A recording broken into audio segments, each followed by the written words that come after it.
राधे राधे दोस्तों। अगर आपको हमारी कहानियाँ पसंद आती हैं तो प्लीज़ चैनल को सब्सक्राइब जरूर करें। पापा जब से ऑफिस से लौटे हैं, मम्मी से पता नहीं क्या बातें किए जा रहे हैं। मुझे कुछ समझ भी नहीं आ रहा।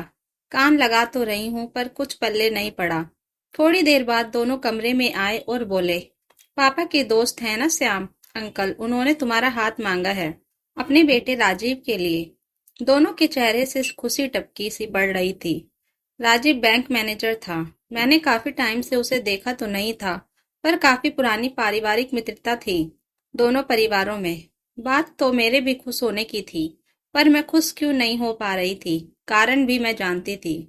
अपनी बेस्ट फ्रेंड की शादी में जब से उसके भाई को देखा, तब से दिलो दिमाग पर वही छाया हुआ था। उसका भी मुझे बार बार देखना कहीं न कहीं मुझे बहुत खुशी दे रहा था।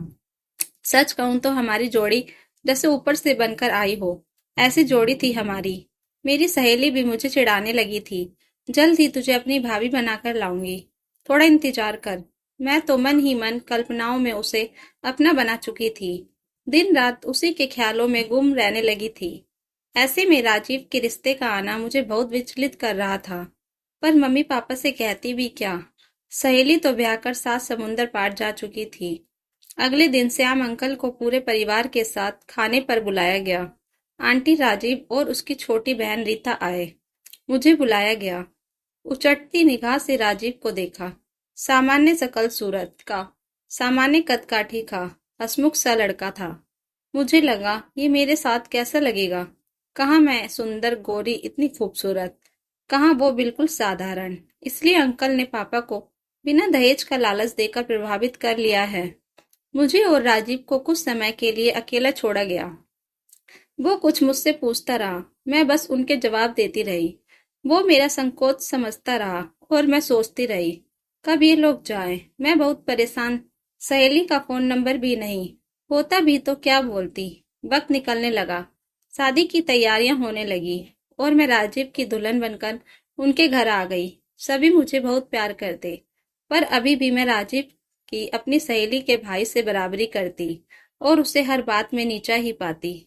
पर वो खुशी खुशी मेरे नखरे, चिड़चिड़ाहट भी हंसकर बर्दाश्त कर लेता। हम मुंबई आ गए, जहां राजीव की पोस्टिंग थी। राजीव ने बहुत प्यारा फ्लैट लिया था। सारी सुविधाओं से भरपूर घर था। मेड आकर घर का सारा काम कर जाती। मुझे कोई भी परेशानी नहीं थी। हर वीकेंड में हम घूमने शॉपिंग के लिए जाते।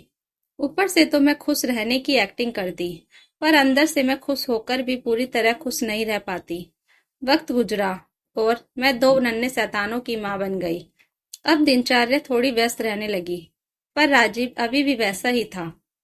हर काम में मेरी मदद करना, हर ख्वाहिश पूरी करना। वाकई बहुत अच्छा इंसान है। मैं भी सोचने पर मजबूर हो जाती। मम्मी पापा का फोन आया। छोटे भाई की शादी थी।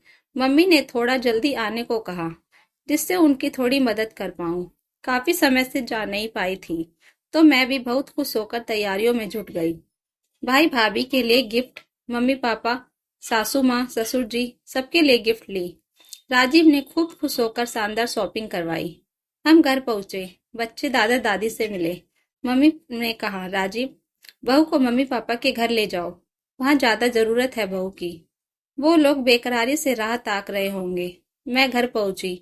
सब बहुत खुश हो गए। मम्मी सारी गिफ्ट दिखा रही, जो नई बहू के लिए ली थी। सारा दिन बस इसी में निकल गया। शाम की फ्लाइट से राजीव चले गए। छुट्टियां कम थी, तो शादी के समय ही आने वाले थे वो। रात को खाने के समय मम्मी ने बताया, तुम्हारी सहेली विदेश से आई है, एक दिन बाजार में मिली थी। ना जाने क्यों मेरा मन सहेली के घर जाने को व्याकुल हो उठा। उसके घर के नंबर पर फोन किया और दूसरे दिन उसके घर आने की सूचना भी दे दी। कुछ अजीब सा महसूस कर रही थी, फिर भी जाना चाहती थी। जैसे ही उसके घर पहुंची, जोर जोर से चिल्लाने झगड़ने की आवाज आने लगी।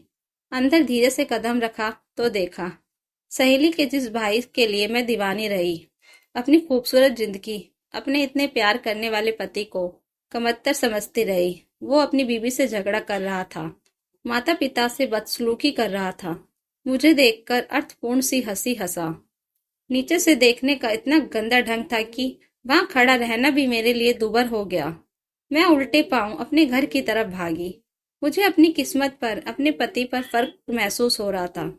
सिर्फ लुक्स, स्मार्टनेस देखना ही काफी नहीं। एक अच्छा इंसान और अच्छी सोच, अच्छा चरित्र होना भी बहुत जरूरी है। ईश्वर के सामने खड़ी अपनी गलतियों की माफी मांग रही हूँ, जिसने मुझे गलत होने से बचाया और राजीव जैसा समझदार पति दिया।